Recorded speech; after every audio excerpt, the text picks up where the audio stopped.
Again, one of Ducktales' woohoo 2017's greatest thing moment is its very clever writing, putting a new spin on things as well as reimagining things in a manner that surprisingly works well when you think about it, so that you really do know that it's not the same person, so to speak. This is the Angry Anime Fan, the Despair Reviewer, and this is episode 21, a very late review of Timephoon of the Ducktales season 2. In this one, though, a big tornado goes over the entire place, especially in Duckburg, but it's later revealed that that tornado is not natural at all. It is actually a time-nado of some sort, because Louis, once again in his own selfish need to gain more power, has actually stolen Gyro's time tube and then taken treasure from different time periods before they were lost, thinking that will not affect history because they were already lost to history anyway. Unfortunately, that does disrupt the time, since something is not taken. Since something is taken before everything else happened. So, in order to... that creates this tornado that actually brings forth many different characters from different timelines. And one of the first that brings forward is a cave duck from very prehistoric era. That is actually this version's version of Bubba the cave duck.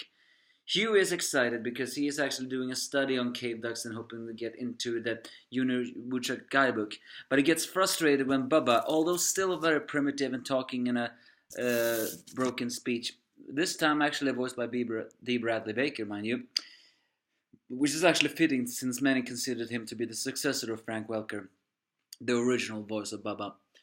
However, what I'm truly meant to say is that he gets frustrated that Bubba, although still talking very brokenly, gets interested in chili cheese dogs, can ride the skateboard, like to have sunglasses, and even play a keyboard with a big tap of fingers.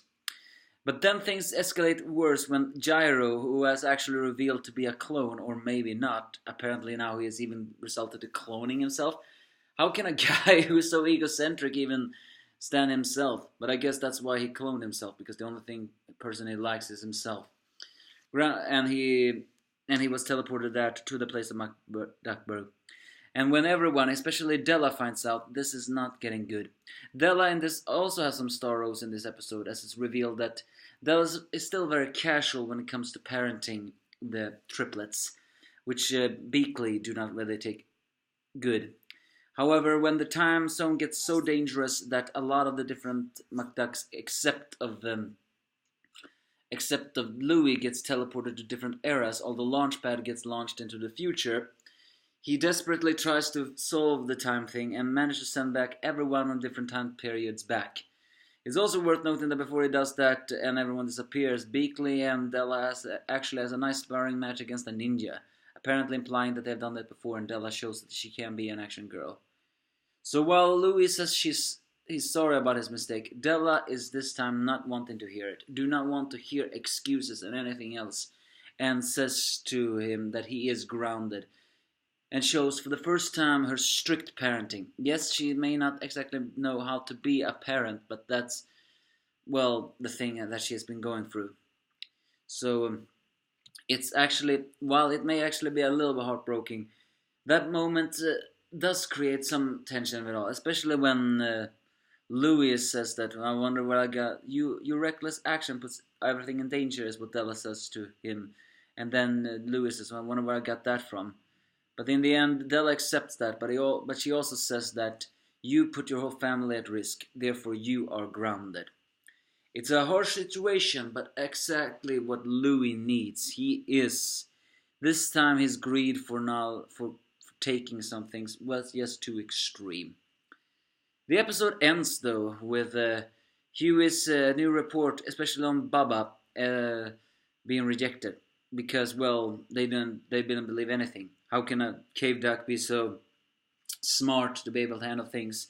And even able to ride a dinosaur? Because, yes, we actually saw this version of Tootsie as well, but this time it was a wild and completely untamable Triceratops. But then Webby, Dewey, and Huey gets a premonition, because later during the episode, Bubba actually took what, according to Scrooge, a cane that belonged to the history of the McClans, although the cane was actually a club, which makes Huey and Dewey and Webby think that yes, Baba was strange for a cave duck. He was smart, he was clever, and he understood many things many before time. Could it be? Nah. Or actually it can.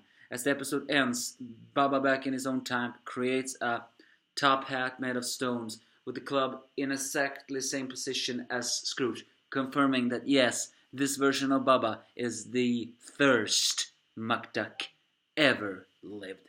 Going back to the McDuck family, really has existed since millennia. I guess they are fated for greatness. So yeah, this was an entertaining episode. The Louis situation was actually a little bothersome, that thing, but it really does show that his selfish behavior is getting very out of hand. He needs some serious character development. And Hugh is the fact that he cannot admit he's wrong. Granted, what he knew about the cave ducks actually may have been right, but the funny thing is that Bubba was the sole exception, because he is a distant ancestor to them. And again, this version of Bubba, well, was interesting, but also not important, unlike the Bubba from the previous series. So I like how it is. And Beakley and Della, well, it's Della's immaturity on handling parenting can't really be seen there. But just because she is who she is, and Beakley is the strict one. I think they complement each other really well. So give me your thoughts if you have any.